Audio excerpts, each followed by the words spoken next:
territoire, d'échanger sur les joueurs que l'on voit. Et on s'aperçoit souvent que, grosso modo, un joueur dont on a parlé en moins de 16, que l'on n'a pas pris pour des raisons, parce que forcément il y a toujours le choix quand même des responsables de l'équipe, hein, quelle que soit la catégorie. On ne l'a pas pris pour telle raison. Ce joueur, 2 ans, 3 ans après, on en entend à nouveau parler. Et donc c'est des joueurs que l'on connaît, quoi. Donc le profil, je crois que le profil particulier, c'est de se dire que de toute façon, ce qui nous intéresse, c'est toujours un joueur qui a une caractéristique, quelle qu'elle soit, qui soit très forte. Voilà. Et je crois que ça, souvent, ça ressort sur le haut niveau. À savoir qu'un joueur de haut niveau et un joueur qui perce sur le plus haut niveau, c'est toujours quelqu'un qui a un très gros point fort. Et que ce point fort, des fois, comme l'a dit Marc, c'est le physique, et que ça ne suffit pas quand même. Que ça peut être l'aspect mental qui fait que ça peut pallier à pas mal d'autres lacunes ou carences, ou tous les autres ressources. Voilà. Donc après, ça dépend. Donc le pari va être fait sur les années suivantes et de se dire de vraiment choisir un type de joueur, c'est aussi se limiter ou peut-être ne pas avoir ou de s'orienter sur un type de joueur qui dans 4, 5, 6 ans ne sera plus celui qui sera le plus performant par rapport au jeu. Donc je crois que la porte reste toujours grande ouverte. On a vu des effets de mode et puis on s'aperçoit qu'il y a toujours des anomalies entre guillemets, c'est-à-dire des gens qui ne rentrent pas du tout dans le moule et qui font une très belle carrière.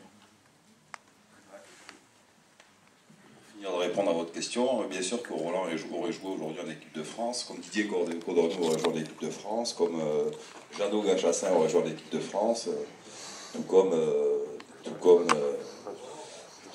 Morgan Parra aujourd'hui, Alexis Palisson ou Marc-André, qui ne sont pas des monstres. Je crois qu'il y a une question là-bas, non? Oui. Non, c'est là. Mito, il va nous poser des questions. Oui, alors c'est pas une question de technicien, mais une question d'amateur de rugby, puisque vous parlez de la préparation des jeunes joueurs au plus haut niveau, et souvent les amateurs de rugby se demandent, puisqu'ils sont quand même formés, pourquoi est-ce qu'ils tardent à jouer en équipe première, par exemple, de leur club, parce que jouer dans l'équipe première, c'est aussi une manière de jouer au haut niveau. Je pense que le fait de ne pas voir suffisamment de jeunes en équipe première de leur club retarde quelque part leur éclosion. Je ne sais pas si je me trompe, j'aimerais bien connaître votre avis.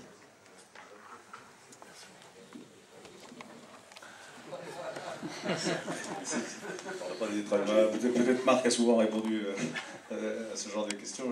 En tout cas, oui, le fait de mettre des jeunes joueurs, Claude Dourte, hein, qui est le président de la commission de sélection jeune, vous le dira tous les jours, de mettre des très jeunes joueurs au plus haut niveau, eh ben ça a toujours été une bonne chose, quoi. Les confronter au plus haut niveau.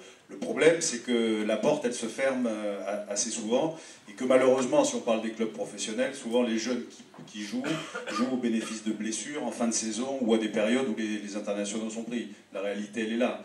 Et que le deuxième point faible qu'ils ont, c'est qu'ils ont besoin d'un petit peu de maturité et d'apprentachage au plus haut niveau, hein, et au niveau du top 14, qui est quand même, ou de la Pro D2, qui sont quand même des championnats difficiles. Donc on va chercher plutôt un joueur qui sera utilisable de suite et qui est souvent un étranger ou qui a été proposé par des agents. Et voilà, ça c'est la difficulté sur laquelle il bute.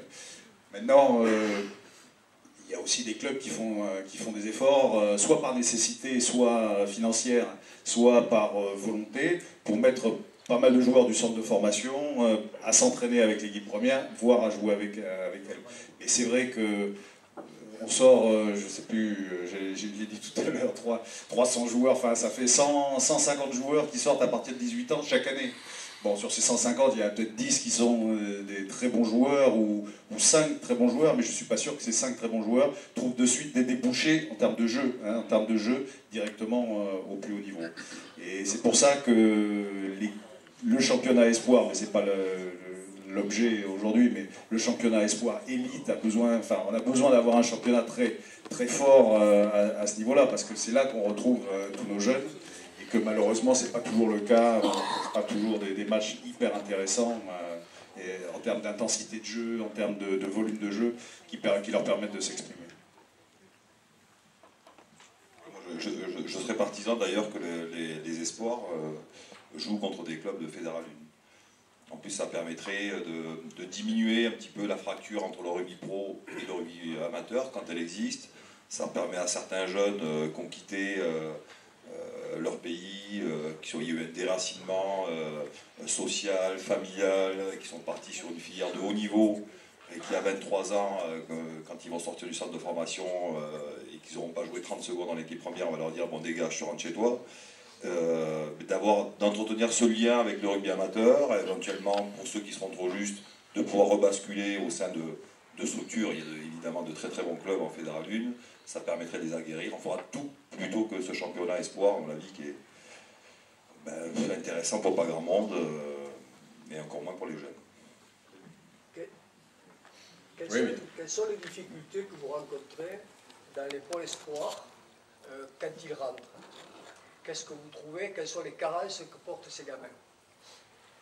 Il faut voir que dans les pôles espoirs, si on ne parle que d'eux, ils arrivent à des âges, donc ils ont 15 ans, hein, c'est des moins de 16 ans, des moins de 17 ans. Un des problèmes généraux, c'est, je vais parler technique, mais c'est le schéma corporel. C'est-à-dire qu'ils font plus de PS à l'école, ou très peu de PS à l'école. D'accord? Il y a les profs de gym, je suis prof de gym, donc on peut en parler. Ils en font très très peu, et que c'est vrai qu'en termes de développement, j'allais dire, physique hein, et de coordination, il y a beaucoup de travail à faire. Deuxièmement, on est avec des joueurs qui sont indéterminés. C'est-à-dire que, Marc l'a souligné tout à l'heure, on est aussi dans une formation, et ça, on peut aussi dire les choses qui nous mettent un peu en difficulté. On était dans une formation qui était une formation relativement faite pour des joueurs qui sont capables de rentrer dans un jeu de mouvement, j'allais dire, un petit peu global. C'est-à-dire que... Tu parles du centre de Non, je parle quand ils arrivent. D'accord? Donc ils sont un petit peu indéterminés. C'est-à-dire que c'est très difficile de savoir quel poste il pourra jouer, s'il pourra être pilier, deuxième ligne, troisième. Donc il n'y a pas déjà... c'est une difficulté de plus. Après, il y a un niveau hétéroclite. Voilà, suivant que tu as été dans une école de rugby performante, quel que soit le niveau, ou que tu as été dans une école de rugby moins performante, tu as un niveau technique qui n'est pas le même. Donc les premières années sont quand même, voilà le genre de difficultés qu'on a. Maintenant, on a deux autres difficultés qui se rajoutent, ça c'était essentiellement technique ou physique. Il y a le problème de comportement et de valeur. Ça, c'est des choses qui ont évolué dans les années. Moi, je m'occupe du Pôle France depuis 6 ans ou 7 ans maintenant, et je vois comment ça a évolué dans les pôles espoirs. Et en termes de comportement, d'éducation et de valeur, il y a des changements, quoi. On leur parle de valeur. Nous, il faut qu'on se remette aussi un petit peu en cause. Hein. C'est-à-dire qu'on essaye de comprendre un petit peu les gens qu'on a en face de nous, et qu'on puisse les redéfinir ensemble. Ça c'est une nécessité, parce qu'il y a de gros problèmes de comportement tous les jours. Je vois passer des mails de Pôle Espoir et des gosses qui se font virer parce qu'il y a un problème de comportement. Mais avant c'était vrai, mais ça l'est, j'allais dire, de plus en plus souvent. La deuxième chose qui, moi, me marque, c'est les anglo-saxons, pardon, John, les anglo-saxons, ils parlent de work ethic, d'accord? C'est l'éthique de travail. C'est-à-dire, au lieu de penser, et ça c'est sûrement notre faute aussi, hein, mais notre faute à tous, c'est de leur dire, c'est qu'ils croient que leur but c'est d'être professionnel et gagner de l'argent. Ils croient que c'est de gagner de l'argent.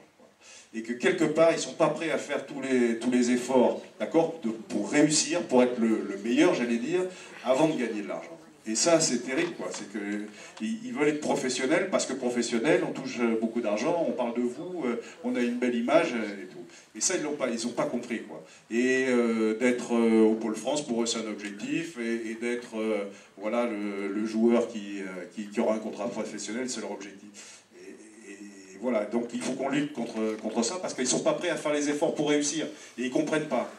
Et donc, Ça, les Anglais, vous les mettez les Anglo-Saxons, vous les mettez sur un terrain, que ce soit un match amical, un match de championnat, que ce soit un entraînement, n'importe, les gars, ils y vont à fond, ils s'entraînent à fond, ils se donnent à fond.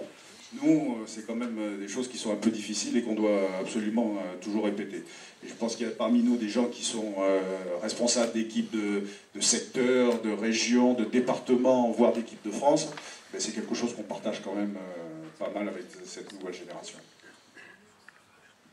Est-ce qu'on a des comparaisons, des éléments chiffrés entre nos compétitions de jeunes, 17, 18, et les compétitions qui se font chez les anglo-saxons, qui sont du nord ou du sud?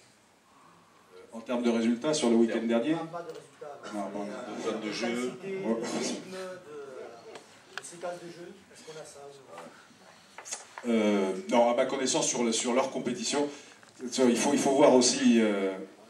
oui, il faut voir... Enfin, il y a des statistiques qui sont faites pour le niveau national, mais au niveau des jeunes, non, mais il faut voir aussi que, enfin, en termes de jeu, nous on est plus proche, j'allais dire, des Anglais, on échange avec eux, ou avec les Italiens, puisque j'ai eu l'occasion de le faire encore tout à l'heure.